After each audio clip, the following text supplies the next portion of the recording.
Hello friend, कैसे हैं आप सब लोग। आई होप आप सब बहुत बढ़िया हो। मैं के आर सैनी के आर विकास स्वागत करता हूं। दोस्तों, आज वीडियो में बात करने वाले हैं नए कर्मचारियों को बोनस को लेकर। देखिए, यहाँ पे पुराने जो कर्मचारी है कुछ एक सालों से काम कर रहे हैं, उनको सारे कुछ रूल रेगुलेशन पता होगा। लेकिन नए जो कर्मचारी है जिन्होंने हाल ही में ज्वाइनिंग किया है 2025-26 के अंदर, उन भाइयों को कुछ चीजें नहीं पता है। उन्होंने, जैसे कि मैंने 2 दिन पहले वीडियो डाला था, उस पर कमेंट्स के माध्यम माध्यम से अपने जो भी डाउट्स हैं उन्होंने शेयर किए, तो उन्हीं डाउट्स का वन बाय वन करके मैं रिप्लाई करने की कोशिश करूंगा। जैसे कि नए जो कर्मचारी है उनको इस बार कितना बोनस मिलने वाला है, ट्रेनिंग वालों को भी क्या इस बार बोनस मिलेगा, या ट्रेनिंग पीरियड जो होता है वो क्या बोनस के लिए काउंट किया जाता है, एब्सेंट और सिक होने पर बोनस पर किस हिसाब से इफेक्ट पड़ता है, साथ ही रिजाइन और ट्रांसफर लेने पर किस तरीके से यहाँ पे इफेक्ट पड़ता है आपका बोनस के ऊपर। और साथ ही इस बार बोनस हमेशा की तरह 17,951 पे मिलने वाला है, या फिर कुछ जो है उम्मीद है कि ज्यादा इस बार मिलेगा 18,000 सीलिंग के हिसाब से। सारा कुछ बात करने वाले हैं, पूरी जानकारी आपको एक ही इस वीडियो में मिलने वाली है। तो देखिए, यहाँ पे पुराना जो वीडियो 2 दिन पहले मैंने अपलोड किया था, तो इस तरीके से बहुत सारे साथियों ने यहाँ पे कमेंट्स कर रखे थे। तो देखिए, सबसे पहले तो बोनस का क्या कुछ नियम होता है, बोनस मिलता कितने दिनों का है, किन नियमों के तहत मिलता है। तो देखिए, बोनस जो है सभी, लगभग सभी जो सेंट्रल गवर्नमेंट कर्मचारी या स्टेट के अंदर भी जो नॉन गजेटेड कर्मचारी होते हैं उनको दिया जाता है। कहीं पे जो है रेलवे के अंदर, जैसे कि आपका बात करें 78 दिन का आपको बोनस मिलता है, जबकि आरपीएफ और आरपीएसएफ वाले भाइयों को यहाँ पे 30 दिन का बोनस दिया जाता है। वहीं मैं बात करूँ आर्मी की या सीएसएफ की, पैरामिलिट्री की, तो उनको भी 30 दिन का बोनस दिया जाता है। स्टेट के अंदर टीचर्स वगैरह होते हैं, उनको भी यहाँ पे 30 दिन का बोनस दिया जाता है। याद रखिए, ये जो है नॉन गजेटेड जो कर्मचारी है उनको दिया जाता है। और बोनस के लिए किसी में भी भेदभाव नहीं किया था कि आप ग्रुप डी में हो, आप ग्रुप सी में हो, असिस्टेंट मास्टर हो, लोको पायलट हो, सबके लिए समान रहता है। अभी तक जो मिलता रहता है 17,951 रुपए ये मिलता है। दोस्तों, पिछला जो फाइनेंशियल ईयर होता है, यानी 1 अप्रैल, इस बार जो बोनस मिलेगा वो किस टाइम का मिलेगा, 1 अप्रैल 2025 से लेके 31 मार्च 2026 तक, इस पीरियड का जो आपको बोनस यहाँ पे मिलेगा। तो यूं मोटा मोटा यूं समझिए कि 365 दिन का आपको बोनस यहाँ पे मिल रहा है 17,951 रुपए। और देखिए, ये जो है 17,951 रुपए आपको सीलिंग कर रखी है। 2006 की जो न्यूनतम बेसिक थी 7,000 रुपए, उसको 30 दिन का पेमेंट मान के और 78 दिन का पेमेंट का भुगतान बोनस के रूप में किया जाता है। अगर 30 दिन का 7,000 रहेगा तो 78 दिन का जो आपका यहाँ पे बनेगा 17,951 पे। उसी का भुगतान कई सालों से होता आ रहा है, जबकि भुगतान होना चाहिए था 18,000 के हिसाब से, क्योंकि 7वें के अंदर न्यूनतम बेसिक 18,000, लेकिन नहीं हो रहा। और इस बार भी मुझे नहीं लगता है कि आपको बोनस से जो है बढ़ा के मिलेगा, क्योंकि ये जो है इसी फाइनेंशियल 2025 का ही टाइम पीरियड का मिल रहा है। तो 2025 तक आपका 7वां चल रहा था, तो इसका हवाला देते हुए इस बार आपको 7,000 सीलिंग के हिसाब से भुगतान कर सकते हैं। और अगले साल जबकि वेतन आयोग भी लागू हो जाएगा, तब से आपको जो है यहाँ पर बढ़ा हुआ बोनस देखने को मिल सकता है। तो इस टाइम पीरियड का मिलेगा। अब सीधी बात यह है कि 31 मार्च 2026 के बाद में जिस भाई ने रेलवे में ज्वाइन किया है उनको तो इस बार बोनस नहीं मिलेगा। एक चीज ये क्लियर हो जाती है। अब इसके अलावा इस टाइम पीरियड में कई भाइयों ने ज्वाइनिंग किया होगा, तो ज्वाइनिंग यह है कि इसके अंदर जिन भाई ने ज्वाइनिंग किया है उनका कुछ ना कुछ बोनस बनने वाला है।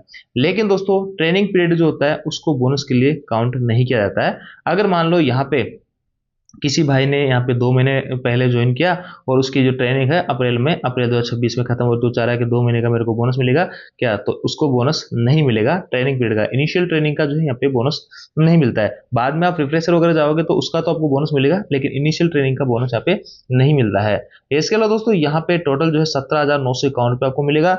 और ट्रेनिंग के बाद में आप मान लो इस पीरियड के अंदर 3 महीने ड्यूटी करते हो, तो आपको पूरे 12 महीने का मिल रहा है 17,951 रुपये। तो 3 महीने का उस हिसाब से आप निकाल लीजिए, 4,000 के आसपास आपको मिल जाएगा बोनस इस बार। और अगले साल से आपको रेगुलर अगर सर्विस करोगे तो आपको पूरा 17,951 या जो भी बड़ा हुआ पेमेंट रहेगा 46,000, वो आपको इस बार भुगतान कर दिया जाएगा। तो जितने महीने आप पिछले फाइनेंशियल में काम किया उसके आधार पर आपको ये मिलने वाला है। यहाँ से एक चीज आपकी क्लियर हो जाती है। अब चलिए, यहाँ पे कई सारे साथियों के डाउट है उनको देख लेते हैं। 1 अप्रैल 2025 टू 31 मार्च 2026 टाइम पीरियड में ट्रेनिंग के लिए ज्वाइनिंग हो गई थी, लेकिन ट्रेनिंग खत्म इस टाइम पीरियड के बाद हुई, तो क्या बोनस मिलेगा। देखिए, वही डाउट आ गया, अभी मैंने आपको क्लियर किया। तो देखिए, ट्रेनिंग पीरियड का जो यहाँ पे बोनस नहीं दिया जाता, तो आपको इस बार बोनस नहीं मिलेगा। अगले साल से आपको बोनस मिलेगा। ट्रेनिंग का टाइम बोनस के लिए ऐड नहीं किया था इनिशियल ट्रेनिंग का। हेलो सर, मैं पहले एनआर में पीएम था, पॉन्ट्समैन अप्रैल में टेक्निकल डिजाइन कर देके एलपी ज्वाइन किया, तो मेरा दिवाली बोनस आएगा या प्लीज डाउट क्लियर करो। तो देखिए दोस्तों, आपने टेक्निकल रेजिग्नेशन दिया है और आपका जो है प्राण नंबर वगैरह, आपका अकाउंट नंबर, जो भी बैंकिंग चीज़ें हैं वो अगर सेम चीज़ें हैं सारी कुछ, तो आपका इस बार बोनस आना चाहिए, क्योंकि आप रेलवे में सर्विस दिए हो और उस फाइनेंशियल ईयर में, तो आपका बोनस इस बार जरूर आना चाहिए। आगे देखिए, यहाँ पे कोई सिक विदाउट पे रहता है तो क्या रहेगा। देखिए, कोई सिक रहता है तो वो एक तरीके की छुट्टी ही है, तो उसके लिए अगर आप सिक काटते हो, सिक आपकी एक तरीके की छुट्टी है, तो उसके लिए बोनस में कटौती नहीं होती है, बोनस आपको पूरा दिया जाता है। लेकिन दोस्तों, अगर आप विदाउट पे रहते हो या फिर एब्सेंट रहते हो विदाउट परमिशन, तो उस केस में आप जितने दिन एब्सेंट या जितने दिन विदाउट रहते हो, उन दिनों का बोनस आपका काट दिया जाएगा। कैसे कटेगा? 365 दिन का आपको मान लो मिल रहा है 17,951 रुपये, तो उस हिसाब से मान लो आप 20 दिन एब्सेंट रहे, तो 20 दिन का आपका अमाउंट वो काट दिया जाएगा और उसके बाद में जो बोनस बनेगा उसका भुगतान आपको कर दिया जाएगा। तो ये चीज़ आपके यहाँ से क्लियर हो जाती है। दोस्तों, बात करते हैं कि रिजाइन या ट्रांसफर होने पर। देखिए, रिजाइन अगर आप मान लो जो आप एकदम रिजाइन कर देते हो, एक तो टेक्निकल रिजाइनेशन होता है जो फुल प्रोसेस से होता है, तो उसमें एक पॉसिबिलिटी रहती है आपको बोनस मिलने की। अगर आप रेलवे में काम कर रहे हो या जैसे प्रमोशन वगैरह रहता है, टेक्निकल रिजाइनेशन वगैरह से दूसरी पोस्ट में आप चले जाते हो, तो उस केस में आपको बोनस मिलने की संभावना है। लेकिन आपने अगर रिजाइन देकर चले गए, विदाउट परमिशन या कैसे भी रिजाइनेशन दे दिया, तो उस केस में आपको यहाँ पे बोनस नहीं दिया जाएगा। और ट्रांसफर होने पर देखिए, कई सारे साथियों को डाउट है कि सर मैं इस डिवीजन में काम करता था, मेरा इस डिवीजन में या उस दूसरे जोन में ट्रांसफर हो गया, तो क्या मेरा बोनस मिलेगा या नहीं मिलेगा। देखिए, ट्रांसफर से बोनस पे कोई प्रभाव नहीं पड़ता है। आप मान लो चेन्नई काम कर रहे हो तो भी रेलवे के लिए काम कर रहे हो, आप अजमेर आ गए हो तो भी रेलवे के लिए काम कर रहे हो, तो 5 महीने आपने यहाँ कर लिया, 7 महीने आपने यहाँ कर लिया, तो भी आपको जो है पूरा का पूरा बोनस यहाँ पे दिया जाएगा 365 दिन का, यानी 17,951 रुपये जो भी मिलता आ रहा था। ये सारा बोनस आपको यहाँ पे मिलने वाला होगा। अब कितना मिलेगा इस बार बोनस? देखिए, यूनियन हमेशा डिमांड करती है, लेकिन एक पुरजोर तरीके से 1-2 महीने पहले से डिमांड इसकी करनी चाहिए, जो कि नहीं होती है। वही आपका बोनस का समय आता है, उससे 2-5 दिन पहले यूनियन वगैरह सारा कुछ डिमांड करती है, लेकिन वही 17,951 रुपये का भुगतान सरकार के द्वारा किया जा रहा है।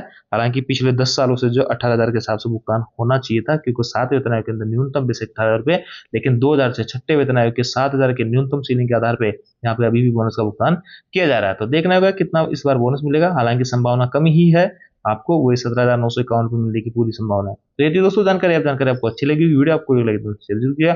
किसी भी टाइप का डाउट होगा कमेंट करके पूछ सकते हैं। Thank you.